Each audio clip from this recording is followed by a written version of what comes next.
Ready start.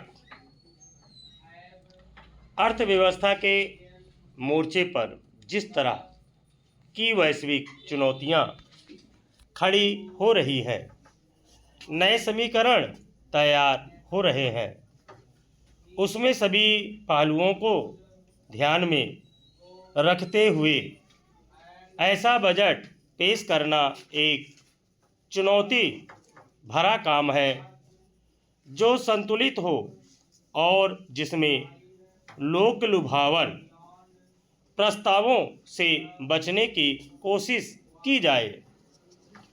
सरकार का मानना है कि देश अब तीसरी सबसे बड़ी अर्थव्यवस्था बनने के लिए दृढ़ संकल्पित है और 2026-27 का आम बजट भविष्य को ध्यान में रखते हुए तैयार किया गया, मगर किसी भी बजट की उपादेयता इससे साबित होती है कि वह देश की आर्थिक मजबूती में कितना सहायक साबित हुआ और उसका आम जनता के जीवन पर क्या असर पड़ा।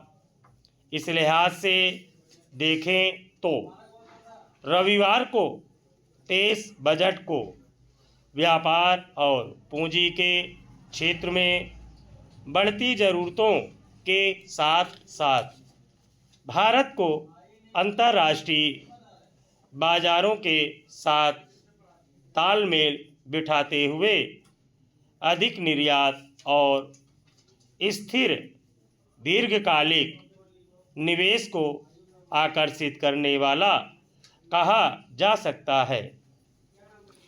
यूं इस बजट को गरीबों, किसानों, युवाओं और महिलाओं के हितों के संदर्भ में उम्मीद जगाने वाले प्रयास के तौर पर देखा जा सकता है, मगर कोई लोक लुभावन घोषणाओं से बचते हुए यथार्थवादी दृष्टिकोण पर जोर दिया गया।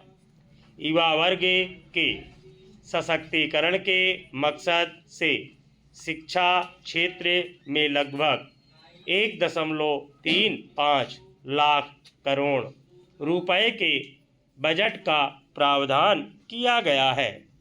इसके तहत 50 नए IIT और मेडिकल कॉलेज खोले जाने की बात कही गई है। साथ ही कौशल के विकास के उद्देश्य से स्किल इंडिया कार्यक्रम को जमीन पर उतारने के लिए 2 लाख करोड़ रुपए और प्रशिक्षु योजना से 5 करोड़ युवाओं को छात्रवृत्ति की व्यवस्था की जाएगी। सूक्ष्म, लघु और मध्यम उद्यमों यानी MSAME के क्षेत्र में मदद के साथ ही रोजगार केंद्रित विकास को प्रमुखता दी जाएगी। दरअसल देश में आज भी विकास के सारे सवाल बढ़ती बेरोजगारी के सामने चुनौती की तरह लगने लगते हैं। इसके मद्देनज़र बजट में बेरोजगारी दर को 8% से नीचे लाने का संकल्प जाहिर किया गया है, मगर सारे निवेश और कार्यक्रम की कामयाबी इस बात पर निर्भर करेगी कि शहरों, महानगरों के साथ साथ ग्रामीण इलाकों में भी रोजगार के कितने अवसर सृजित हुए और उसमें हिस्सेदारी करने के लिए कौशल की कसौटी पर कितनी प्रशिक्षित युवा आबादी तैयार हुई।